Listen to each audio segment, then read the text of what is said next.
What do a Roman Colosseum full of gladiators, death, carnage, blood, violence, thumbs up, thumbs down, which really wasn't a thing, and a Taylor Swift concert have in common? Answer: should be pretty easy for most of you. Screaming crowds, overpriced snacks, and at least one person leaving in tears. Today we're diving into Taylor Swift's Eras Tour and Taylor Swift as an entertainer in general. Not just the music, but her fandom. And not just the fandom, the economic impact she's created with her tours lately. Spoiler, Taylor Swift is basically the Federal Reserve in glitter boots. But don't worry, we'll connect it to ancient Rome, medieval monarchs, and maybe even a guy who thought juggling lions in front of a crowd was a good idea. It wasn't. So let's start with the numbers, because nothing screams rock concert like cold, hard accounting. The Eras Tour has been described as a $1 billion boost to the economies. Hotels sell out. Flights skyrocket. Cities rename themselves after her. Philadelphia basically for a while turned into Swiftadelphia for a week. And honestly, that's the best branding since Constantinople decided to rebrand Istanbul. But here's the thing. This isn't new. Entertainment propping up the economy has been happening forever. In Rome, emperors would spend fortunes on gladiator games. Why? Because when people are chanting blood, blood, blood, they're not chanting lower our taxes. No more taxes. We don't hear that. Okay? It's because violence, entertainment, the sideshow brings us joy, so we forget about our pain. Caesar threw gladiator fights. Swift throws friendship bracelets. Both kept the economy humming, but only one came with $15 nachos. In Rome, they had terms for this: panem et circus, or bread and circus. Basically, keep the people fed, keep them entertained, and they won't riot. Sound familiar? Now, I don't know about you, but every time I see a stadium full of Swifties trading bracelets and screaming lyrics like they're testifying at a church revival, I think, yep, this is Rome, but with sweet sequins and bright lights and a beautiful little montage in between showing her growing up as a little kid at a Christmas tree farm to today. The Romans gave away free grain to keep people happy. Swifties give away surprise songs to each other. They give away friendship bracelets. And then Taylor Swift herself, she'll give out like special only editions for concert goers. Both of these work. Everyone leaves happy, and they stop thinking about their troubles, their problems for at least 3 to 4 hours. And here's the kicker. The Roman economy depended on these events, just like modern cities depend on Taylor Swift rolling into town. She doesn't just perform, she boosts the local GDP. If you run an Airbnb in a concert city, congratulations. You're basically a medieval innkeeper cashing in on a royal procession. Fast forward thousands of years, medieval kings and queens did the same thing. Massive festivals, jousts, feasts. They would do this to pump up the economy, but also to have people forget about their problems, about high taxes or about war or about other things. They would bring them all into the city, they would pay money, and then they give out little trinkets to say, hey, we care about you. Watch the bloodshed. Because nothing says ignore the fact that I just raised your taxes. Like watching two guys in armor try to knock each other unconscious with sticks, right? Monarchs knew that festivals equal distractions. Louis XIV literally built Versailles so he could throw parties to keep the nobles too busy to gossiping to stage a coup. That's politics, baby. Keep them tipsy, keep them dancing. Taylor Swift, same energy. Instead of Versailles, it's SoFi Stadium. Instead of a powdered wig, it's bedazzled cowboy boots. Instead of trying to overthrow the monarchy, Swifties are just overthrowing Ticketmaster's servers. When she had her last tour, Ticketmaster had a big hubbubaloo with them because the pricing and how they were doing tickets. It became such a big deal that the Taylor Swift ticket system and how it sold the tickets became people testifying to Congress about it. Ticketmaster had screwed up so bad with the tickets for Taylor Swift, it became a national story. That's how much power Swifties have. And here's where I spiral for a second. Imagine if the fate of your city's economy depended on whether you get a Taylor Swift concert. Like the mayor sitting here sweating, thinking, if she doesn't add us to the tour, our hotels are going to go bankrupt. That's anxiety fuel right there. Imagine explaining to Marcus Aurelius, he's writing a Stoic philosophy, and you're like, yeah, Marcus, our empire's future depends on whether Taylor swings all too well the 10-minute version. But honestly, this is history. We like to think we're more evolved, right?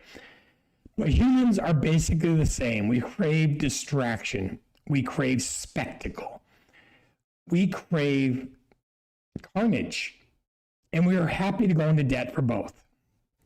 Romans sold family heirlooms to buy gladiator tickets. Swifties, they sell plasma.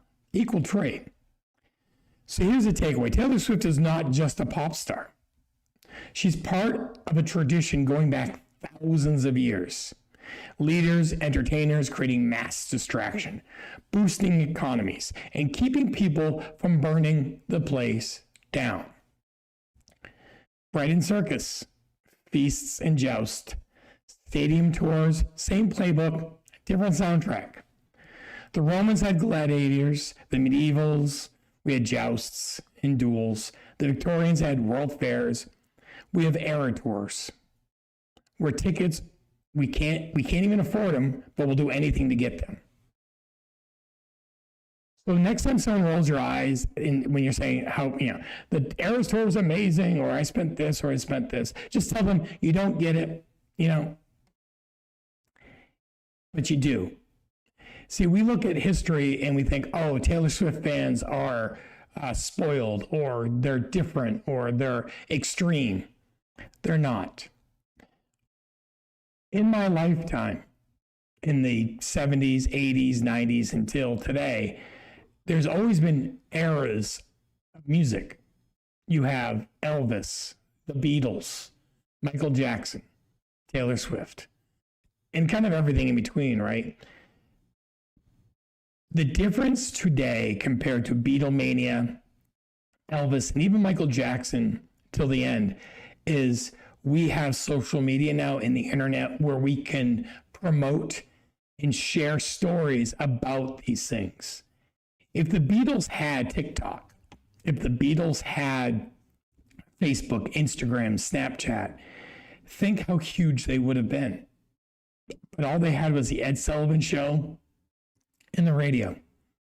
They didn't have Sirius Radio. They didn't have YouTube Music. They didn't have Spotify.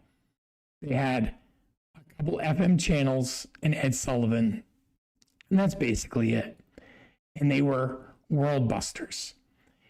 And of course, we had the World's Fair before that. We had, jousting. We had circuses. We had times and places to keep people entertained. And the people who complain about Taylor Swift are the same people who will spend $6,000 at a football game. Now, I love going to a football game. I went to a baseball game. It's expensive. They complain about how crazy Taylor Swift is becoming.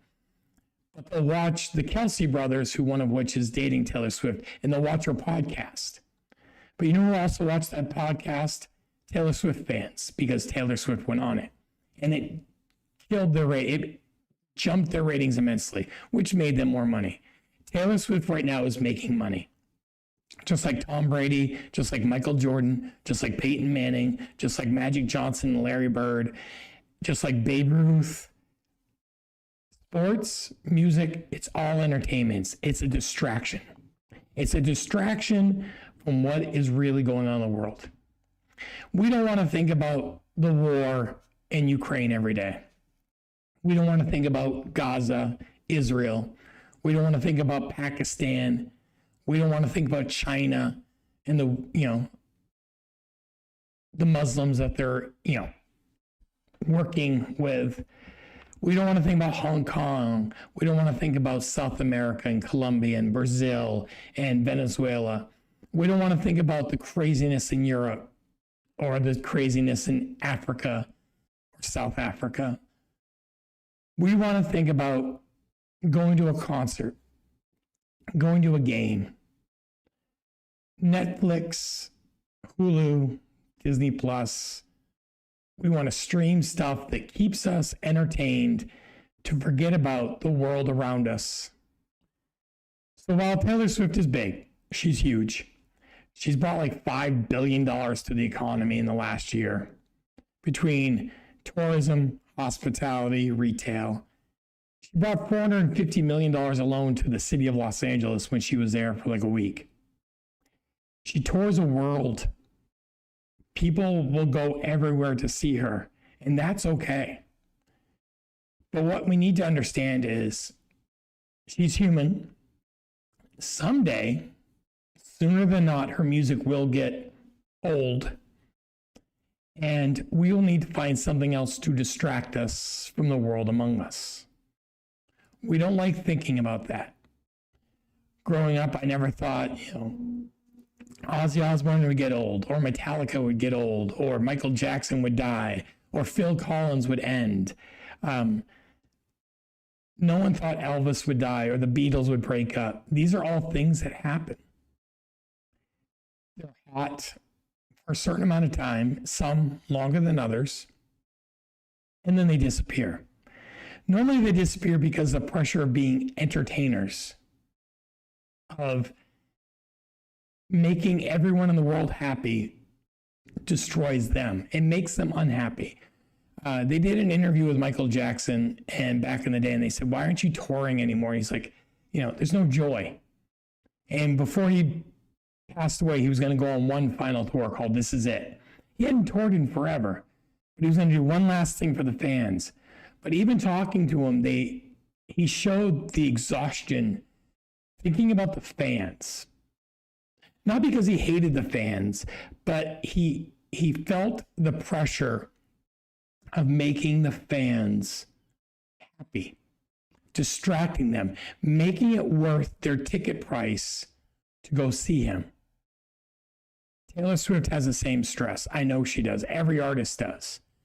Anyone who performs, if you could be a teacher, you could work at a church, you could work, you could sell cars, you could work at Starbucks. We all perform for people in our lives. I perform talking in front of this camera. And you always have that anxiety when you perform. And some days you feel great. Other days you feel like you've let the whole world down. And while Taylor probably doesn't show it, she probably feels it. So that's the point, guys. Taylor Swift is a distraction. She is entertainment. She has the gross domestic product of some countries. Taylor Swift has helped our economy and our people forget about the world around us. She has helped us be entertained.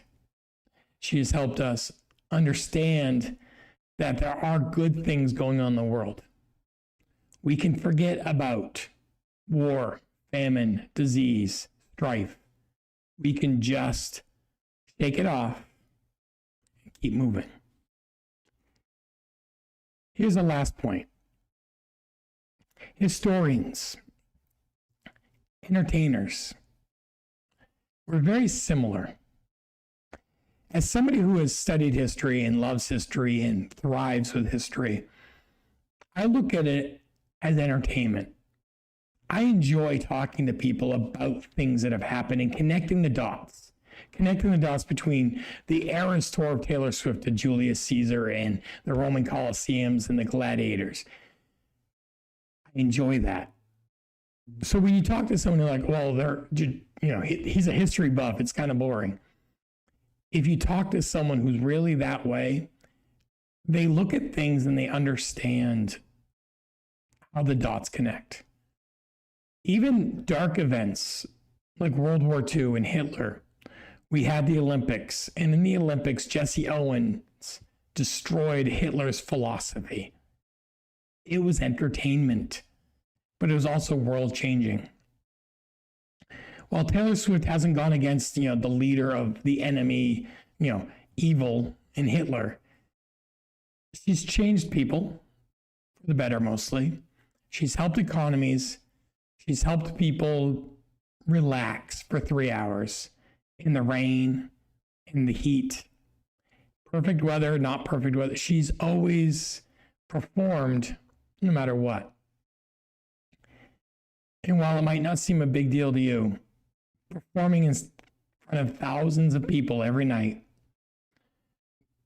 knowing some of those people have given up everything to see you once, it's a lot of stress.